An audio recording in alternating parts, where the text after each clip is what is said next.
Hey, it's Derek Hagan, financial therapist specializing in meaning in life and mindfulness, here with another money health conversation talking about emotional flooding and preventing emotional flooding. Emotional flooding is effectively when there's a flood of emotions that rush into us.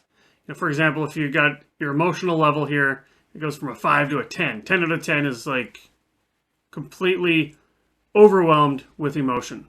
The top end of this chart is what we would call emotional flooding. Now, emotional flooding is important because the number one source of stress for people in the United States is money.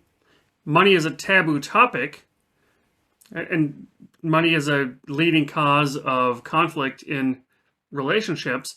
So, of course, things have the potential to get heated when we're talking about money. So, when we get emotionally flooded, we're going to say and do things that we don't mean. So, the more emotionally flooded we get, the more we're going to say and do things that we're going to regret. That's because there's a part of our brain, the elephant. This elephant represents your subconscious brain.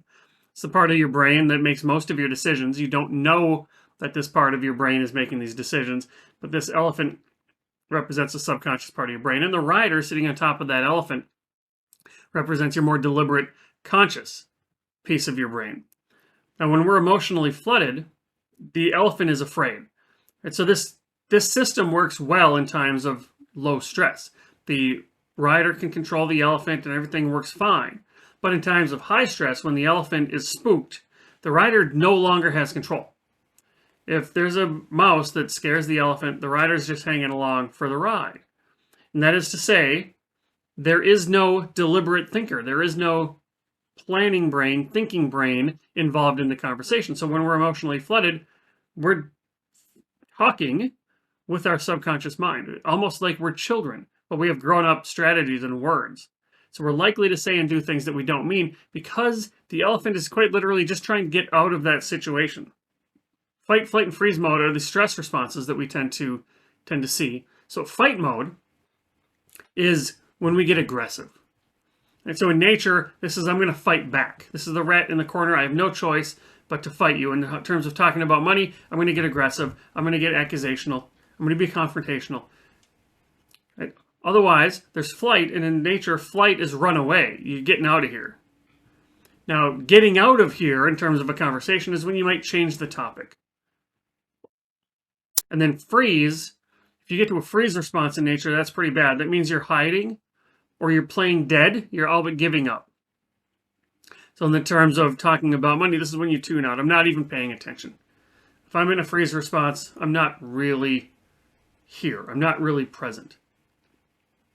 So the way to understand this is just to first recognize that this is going to happen, that this is happening.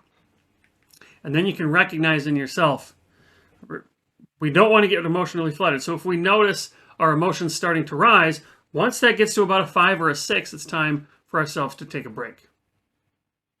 Call a timeout on ourselves and say, look, I'm getting a little bit too uncomfortable right now. Can we come back to this in a little bit? And when you take a break, it's time for you to think about your role in how that conversation got a little bit too heated. Not the other. We're not trying to blame other people. We're trying to think of our role. What did we do to make that more likely to be an emotionally flooded situation? And we can get ahead of this with reflective listening. What's our intent for coming into this conversation? Are we trying to prove how smart I am? Because there's no benefit to this, talking to my partner about how smart I am. If I'm trying to be right, okay, fair enough. But if we can go in to understand, listening to understand, putting on that curiosity cap, I really want to understand why you're saying these things. I really want to understand what's going on behind you. I want to help you articulate what you have on your mind. I want to help you say what you mean. And if you can do that, we're less likely to become emotionally flooded. If I can listen to you in a way that I can articulate your point for you, or I can help you articulate your point, and then you can help me articulate my point in a non-judgmental way, now we're going to actually figure out what's the source of this disagreement, if there is a disagreement, instead of running off with bad information and becoming emotionally flooded, slinging dirt at each other.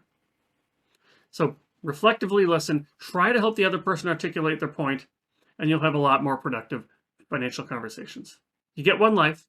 Live intentionally.